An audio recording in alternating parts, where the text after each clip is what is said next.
Hello there. In this video I'm going to demonstrate Peyote Spiral.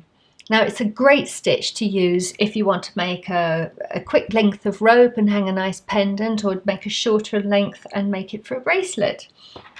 I've used Peyote Spiral here with just one colour of Charlotte beads. It's very effective and quick and easy. Now for the purposes of demonstration, and when you're starting with it, best to use different colours so that you can see which bead your needle's got to go through and what colour you've got to pick up and so on. So let's have a look at what I'm going to be using. I've got size D Nymo thread, a size 12 needle, scissors obviously, and 4 different colours of beads. I'll just thread up a needle and you'll see. With Peyote Spiral, it's great. You start with an odd number of beads and then just keep adding and adding and adding until your heart's content, because there is no stepping up. There are no discrete rows. You just start and keep going.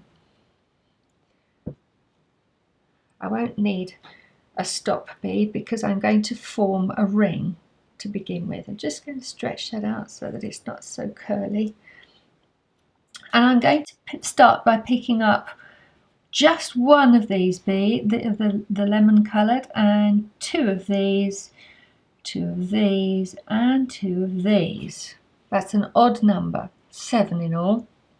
I'm just going to take them down to the tail, give myself a little bit more working thread. There we are. I'm going to pass all through them again in the same direction.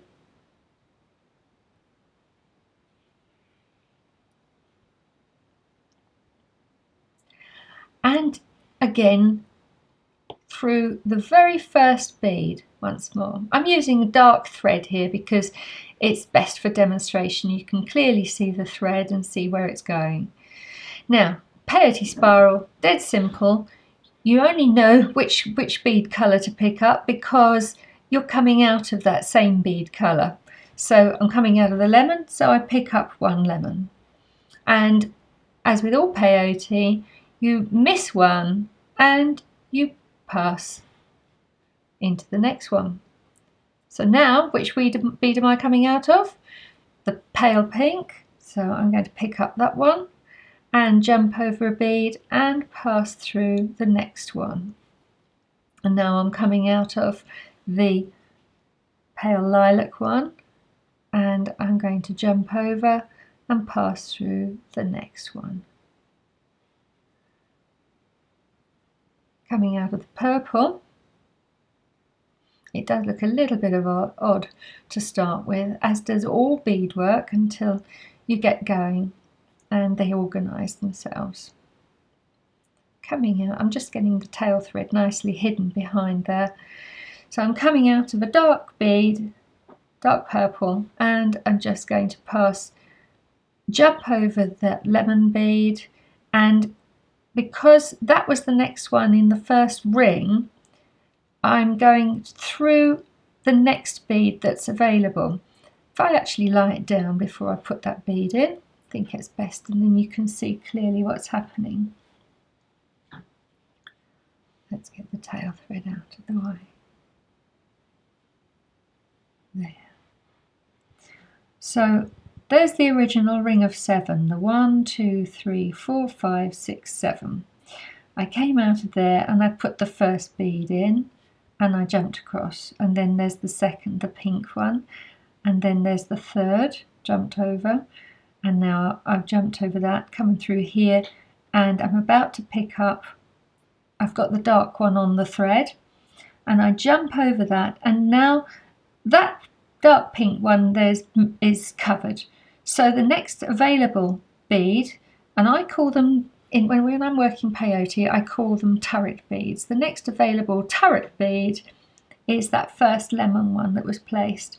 And here's where it will start to curl upwards, coming out of the lemon bead, and I pick up a lemon one. And the next available turret bead is this new pink one that was put on a little bit earlier in the first pass round, and they are starting to sit nicely on top of each other. I'm coming out of a pink one, so I pick up a pink one.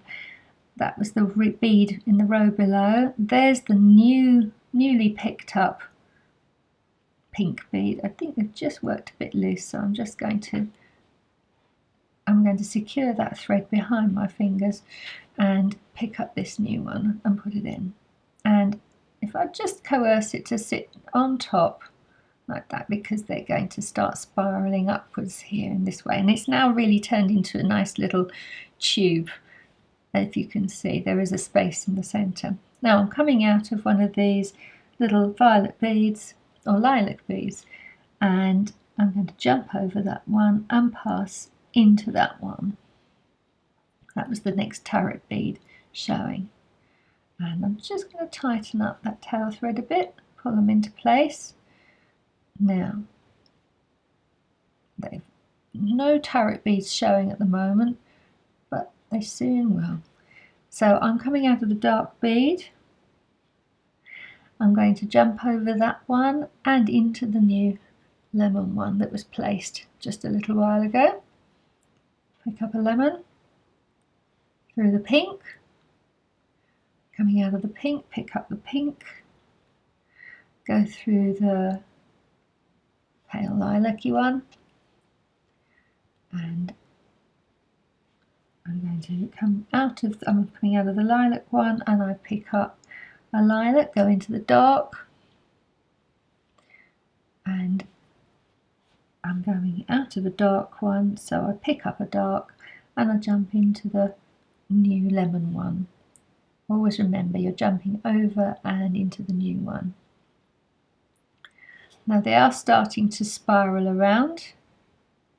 Give it a little bit more length and you should see a proper discrete spiraling going on here. I'll just speed this up so that it's not boring for you to be watching it growing.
So I'm back to the beginning one. I've just put that one on again, and you can see there is some discrete spiraling going on there.